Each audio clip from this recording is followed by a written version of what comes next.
안녕하세요. 안녕하세요. 지극히 사적인 책 읽기의 똑서입니다. 똥남입니다. 네, 저희 오래된 비밀 계속 리뷰하고 있어요. 오늘 그냥 바로 들어갈게요. 지난 시간에 저희가 인복에 대해서 얘기하면서 사람을 어떻게 봐야 하는지 얘기해 보기로 했어요. 오늘은 사람 보는 법에 대해서 한번 알아볼게요. 오늘 할 부분은 열매가 없는 꽃은 심지 마라입니다. 명심보감에 이렇게 되어 있대요. 열매 없는 꽃처럼 의리가 없는 친구는 끊어라. 단호하죠? 네, 단호하게 이런 친구는 끊으라고 말하고 있습니다. 여기에서는 우리를 밭에 비유를 하고 있어요. 우리 인간도 하나의 씨앗이라고 볼 수 있는데요. 이 씨앗이 생명을 만들어내기 위해서는 무한한 에너지가 필요합니다. 저희 부모님이 요 근처에 텃밭에 농사를 짓고 계세요. 근데 그 작은 텃밭이지만 엄청난 수고가 들어가거든요. 우선은 흙을 기름지게 해야 되기 때문에 그 흙에 거름을 줍니다.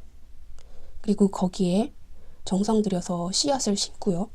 그 씨앗이 싹이 트게 하기 위해서는 물을 길어다가 그 씨앗에 물을 줍니다. 그리고 적당한 햇빛, 그리고 적당한 바람, 이런 것들이 필요하죠.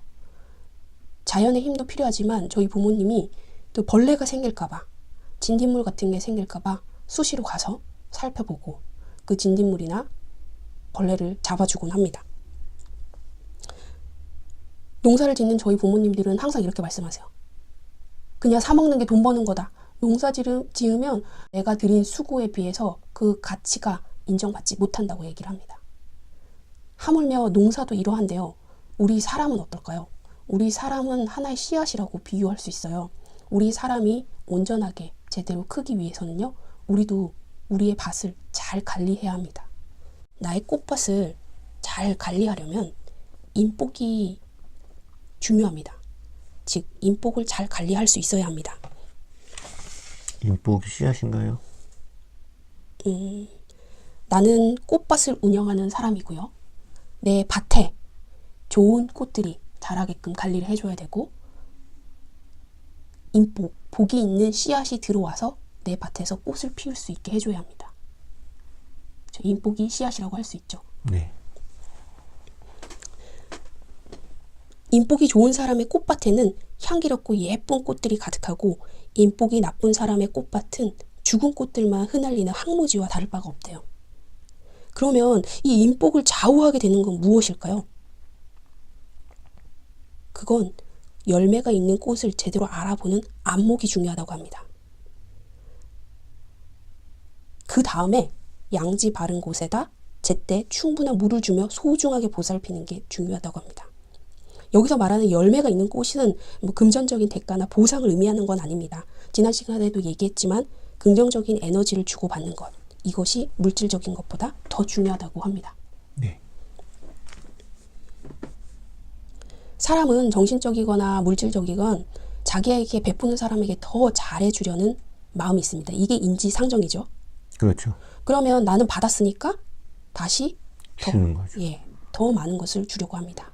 이게 바로 선순환입니다. 먼저 베풀어야 되겠네요. 네, 맞습니다. 순환이라는 건 내가 주면 받는다. 그렇죠? 이게 순환이 되는 거죠. 근데 저도 베풀어도 주지 않는 사람이 있는 것 같아요. 맞습니다. 그건 선순환의 원칙을 한번 보세요. 아까 여기에서 저자가 이렇게 말을 했습니다.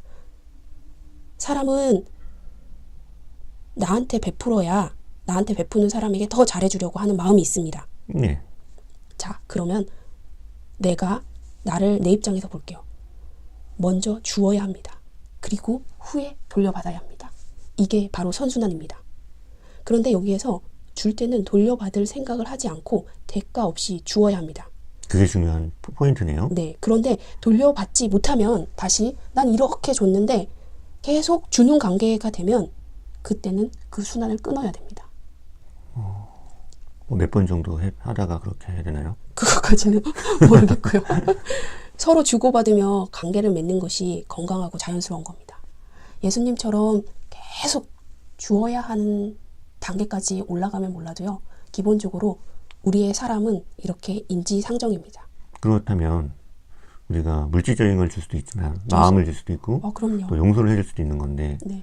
그게 참 어렵잖아요. 네.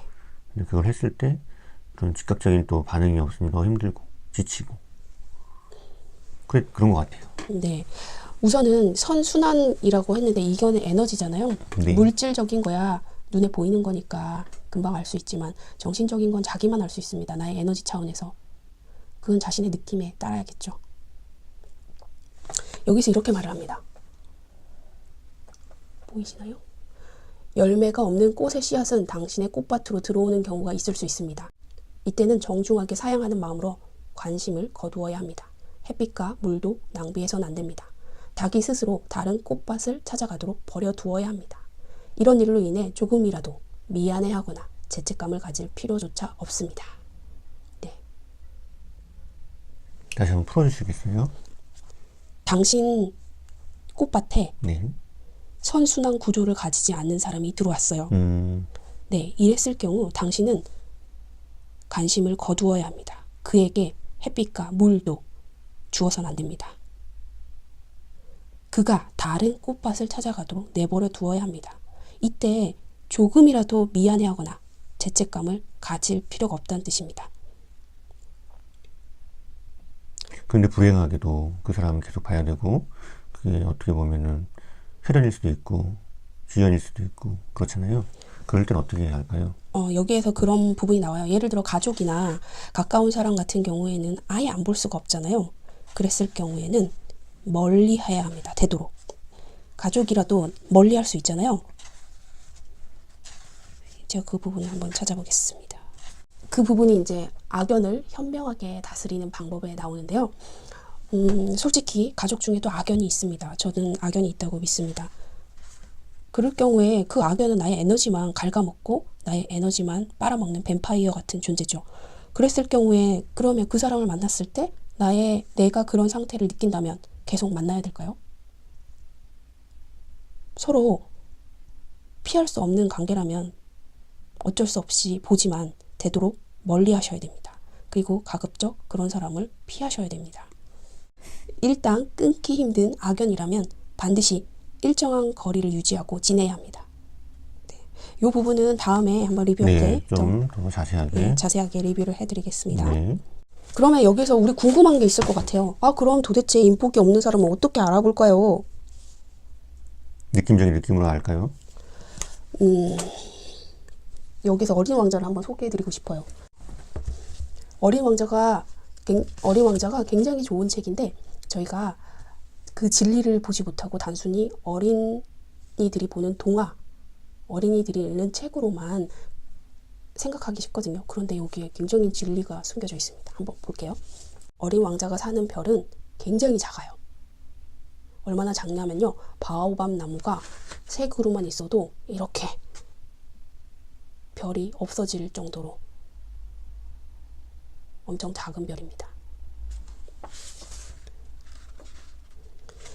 이제부터 제가 해석하는 걸 한번 들어보세요.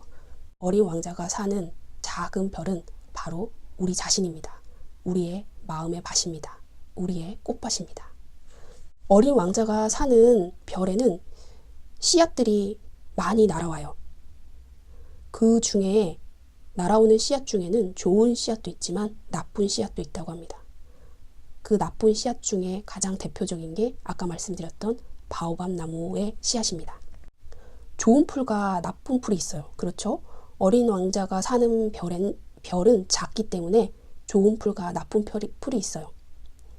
좋은 풀에 맺는 좋은 씨와 나쁜 풀에 맺는 나쁜 씨가 있는 거죠. 그러나 씨앗들은 보이지 않아요. 씨앗들은 땅속 비밀스러운 곳에서 문득 깨어나고 싶을 때까지 잠을 자는 거예요. 그런 다음 씨앗은 기지개를 켜고는 태양을 향해 머뭇거리듯 하다가 그 아름답고 연약한 새싹을 수줍은 듯이 내미는 거예요. 무나 장미나무의 어린 싹이라면 마음껏 자라도록 내버려 두어도 괜찮아요.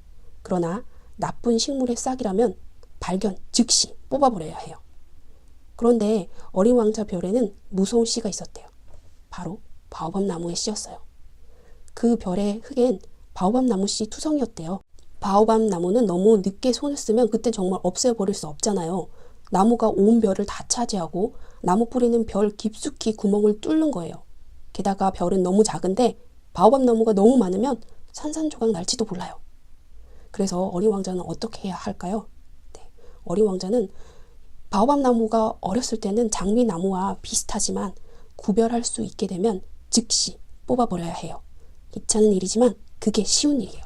그래서 이렇게 구별될 수 있을 정도가 되면 어린 왕자는 인정사정 없이 바로 바오밥 나무를 뽑아버립니다. 그러면 똑선 남편님, 어린 왕자가 바오밥 나무를 이렇게 인정사정 없이 제거해버리는 일이 냉혹한 걸까요? 저는 이게 암덩어리 같은 생각이 들었어요. 네. 암을 조기에 발견하면 치유가 가능하잖아요. 네. 그런데 이걸 방치했을 때 상상 못할 죽음을 초래하죠. 네. 그런 암적인 존재를 표현한 게 아닐까. 맞습니다. 우리 인간관계에서 인복도 이같이 생각하시면 됩니다. 무섭네요. 네. 이렇게 조기에 제거하지 않으면 나의 별, 나의 마음의 밭은 이렇게 나의 마음의 밭은 그 뒤에는 손 쓸 수가 없습니다. 손 쓸 수가 없겠죠. 이 나무를 어떻게 뽑아버릴 수 있겠어요? 뽑으면 나의 별이 산산조각 나는데 어떻게 이 바오밥 나무를 없앨 수 있겠어요? 그래서 조기에 구별이 가능할 때 네, 장미와 구별이 가능한 이 어린 나무였을 때 뽑아버려야 된다는 겁니다. 그럼 어린 왕자에서 이걸 얘기했던 그런 의도는 무엇일까요? 이렇게 나와요. 바오밥 나무의 위험을 사람들이 너무 모르고 있어. 누군가 길을 잘못 들어서 소행성에 닿게 된다면 그가 너무 큰 위험을 당할 것 같았어요. 그래서 도덕 선생님처럼 이렇게 말을 하기로 했대요. 어린아이들아, 바오밥 나무를 조심해라. 네. 바오밥 나무가 얼마나 위험한지 알려주는 거예요. 그런데 사람들은 잘 몰라요. 왜냐하면 이렇게 어렸을 때, 씨앗이었을 때는 구분조차 안 되고요. 조금 컸을 때 구분이 가능했을 때는 사람들은 저 정도 저 작은 나무가 뭘 할 수 있겠어? 에이, 그냥 지나가는 거죠. 그냥 무시하고. 그러다가 이렇게 커버리면 손 쓸 수 없는 거죠. 인복도 마찬가지고요. 아까 말했던 우리의 건강도 마찬가지고요. 모든 인간 세상사를 아우르고 있는 말인 것 같습니다. 내 안에 있는 바오밥 나무를 제거하고 싶네요. 네, 제거하셔야 됩니다. 그러면 우리가 인복 차원에서 지금 보고 있잖아요. 인복을 어떻게 하면 인복이 없는 사람을 알아낼 수 있을까요? 그건 만나봐야 알 것 같아요. 네, 우선은 우린 일반적으로 이렇게 알고 있어요. 예를 들어 제가 제 경험치로 한번 말씀을 드려보겠습니다. 그리고 똑선 남편님 한번 생각해 보세요. 이런 사람은 인복이 없는 사람이다. 제가 먼저 말을 할게요. 똑선 남편님 듣고 이게 추가되거나 이런 거 있으면 말씀을 해주세요. 네. 저는 생각을 미리 해봤거든요. 그러셨어요? 네. 처음에 감정 기복이 심한 사람. 이 사람은 인복이 없는 사람입니다. 평정심을 유지할 수 없기 때문입니다. 감정 기복이 심한 사람. 두 번째는 불평, 불만이 많은 사람. 이 불평, 불만 중에는요, 말과 행동이 폭력적인 사람도 포함됩니다. 세 번째는 과거에 잘 나갔던 얘기만 하는 사람. 지금 현재 내 처지가 불만인 거예요. 그래서 현재 살지 못하고 과거 얘기만 계속해서 과거에 잘 나갔던 얘기만 하는 거죠. 네 번째, 약속을 지키지 않는 사람. 약속을 지키지 않으면 신뢰할 수 없잖아요. 나와 함께 일을 같이 할 수 없습니다. 이렇게 네 가지가 제가 생각하는 인복이 없는 사람입니다. 똑선 남편님 한번 추가해 주실래요? 여기서. 지금 말씀을 들어보니까 막 인물들이 막 떠오르네요. 주변에 있는 인물들, 과거에 했던 인물들. 그럼 인물 중에 뭐 인복이 있었던 사람이 있나요? 인복이 없었던 사람이 지금 사례잖아요. 예, 맞아요. 실제로 인복이 없었나요? 그분들이요? 예. 지금 돌이켜보면은 다들 어렵게 사시는 것 같아요. 근데 물론 저보다 사회적으로 높은 위치에 계시지만 그분이 인복이 없던 사람이었구나. 특히 1번 같은 경우. 감정 기복이 심한 사람? 그렇죠. 하루에 몇 번씩 감정이 바뀌어서 옆에 있던 사람들 불안하게 하는 사람도 있더라고요. 그래요? 그게 어떤 나보다 높은 위치에 각각 갑에 위치에 있는 사람이 그렇다면 의뢰에 있는 사람은 정말 힘들 것 같아요. 네, 맞습니다. 이런 사람은 인복이 없는 사람이에요. 저도 이런 사람을 겪었을 때 그렇다라는 생각이 들었어요. 그러면 이런 사람이 인복이 없는 줄 아니까 이런 사람은 가까이 하지 않는 게 좋습니다. 그러면 솔직히 인복이 없는 사람을 구별하기 위해서는 어떻게 해야 될까요? 아까 말했던 씨앗 단계에서는 우리가 구별할 수 없습니다. 내 밭에 들어왔어요. 씨앗 단계에선. 그렇지만 그 씨앗이 좋은 씨인지 나쁜 씨인지 구별할 수 없습니다.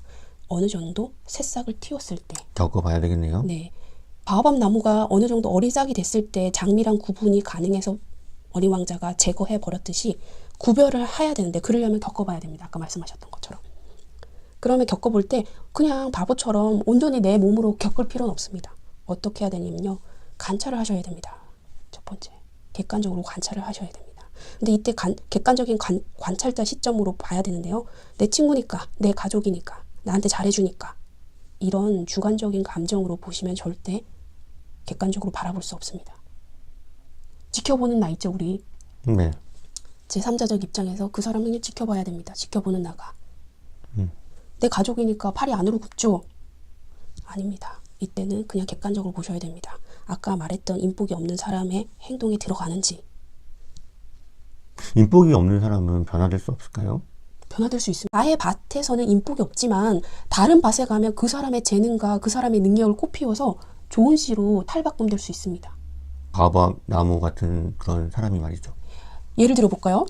거꾸로 생각하면요. 지금 바오밥 나무가 열대우림에서는 굉장히 좋은 거예요. 그늘을 만들어주니까요. 그리고 열대우림은 넓어요. 넓고 강화하고. 네, 넓고 그리고 바오밥 나무를 먹을 수 있는 동물들이 있죠. 코끼리나 이런. 그런데 어린 왕자 밭에는 그 바오밥 나무가 있기에 너무 좁은 거예요. 좁고 넓고가 아니라 어떤 밭에는 그 씨가 필요한 게 되는 거죠. 뭐 그래요. 네. 인복이 없는 건 나한테 없다는 거지 다른 사람한테는 인복이 있는 사람이 될 수 있습니다. 이분법적으로 좋다 나쁘다가 아니라. 아닙니다.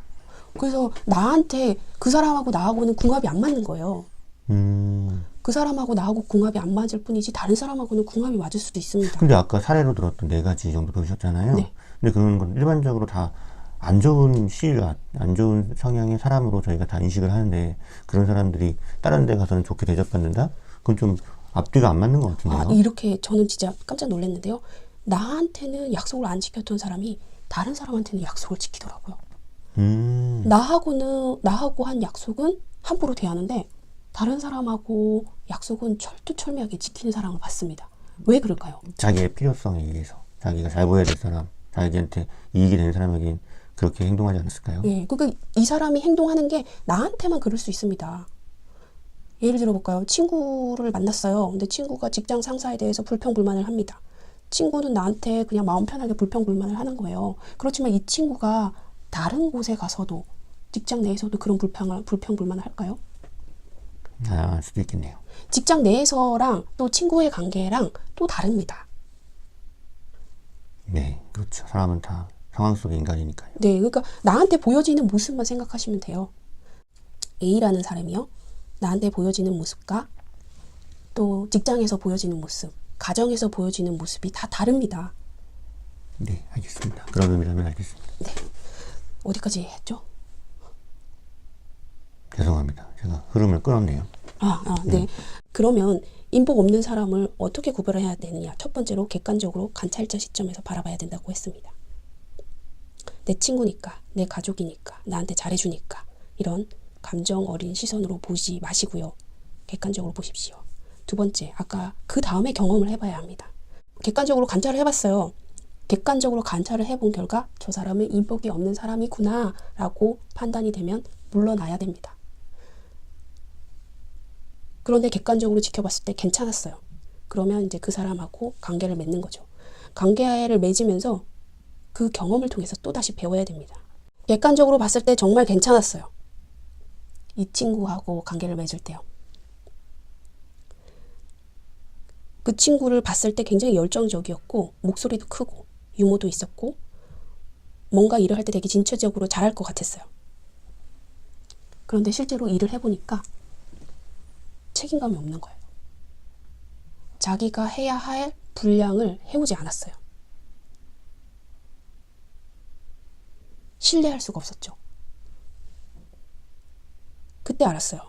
아, 큰 일을 도모하기 전에 작은 일을 도모해서 이 사람의 성향, 이 사람이 어떤 사람인지를 파악할 필요가 있겠구나. 처음에 관찰자 시점에서 봤을 땐 이 사람의 능력, 책임감 이런 건 다 알 수 없어요. 좀 더 명확하게 알기 위해서는 경험의 해봐야 단계로 넘어가야 되겠네요. 경험을 해봐야 됩니다. 그래서 어른들의 지혜 어린 말을 들으면 무시하지 마시고 한번 들어보세요. 그분들은 이제 경험치로 아는 거죠. 경험은 무시 못하죠. 네. 주변에 인복이 있는 사람이 있나요? 떡선님이요. 네. 또 다른 분이요. 근데 유유상종이라고 인복이 있는 사람들을 좀 많이 만날 수 있는 가능성이 있는 것 같습니다. 맞아요. 서로가 서로에게 선순환 구조를 만드니까요. 난 인복이 없어 하고 투덜거린 적 굉장히 많으시죠? 네. 그건 인복이 없는 게 아니라 대가를 바라는 마음이 강했기 때문입니다. 솔직히 똑서 남편님 누군가가 당신에게 해주길 많이 바랬죠. 그렇죠. 그 마음을 버리셔야 됩니다. 그리고 줄 때는 신중하게 판단하셔야 됩니다. 아까 말했던 부분입니다. 줄 때는 상대방이 그럴 만한 자격이 있는지, 자신은 마음의 준비가 되었는지 스스로에게 솔직하게 물어야 합니다. 그리고 베풀기로 결정했다면 정말 기쁜 마음으로 주고 잊어버려야 합니다. 동시에 베풀 수 있을 만큼의 무언가가 내 안에 있고 또 베풀 수 있는 상대가 있음에 감사해야 합니다. 당신에게 베풀 수 있는 마음이 있는지 솔직하게 물어보셔야 됩니다. 그리고 그 상대방이 그럴 만한 자격이 있는지 사람 보는 눈을 키워야 하고요. 이때 줄 때는 정말 기쁜 마음으로 주고 잊어버려야 한다고 합니다. 이게 바로 인복을 키우는 방법이고요. 사람 보는 눈을 키우는 방법이었습니다. 오늘은 여기까지 하겠습니다. 마지막으로 똑서 남편님의 소감으로 마무리 지을게요.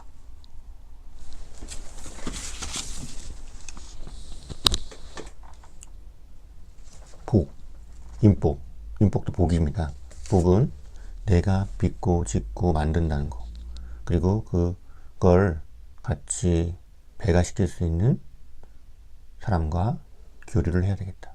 그렇게 하기 위해서 먼저 내가 복을 짓는 사람이 되어야 되겠다. 이런 생각을 좀 하게 되었습니다. 이것으로 마치겠습니다. 감사합니다. 감사합니다. 안녕. 안녕.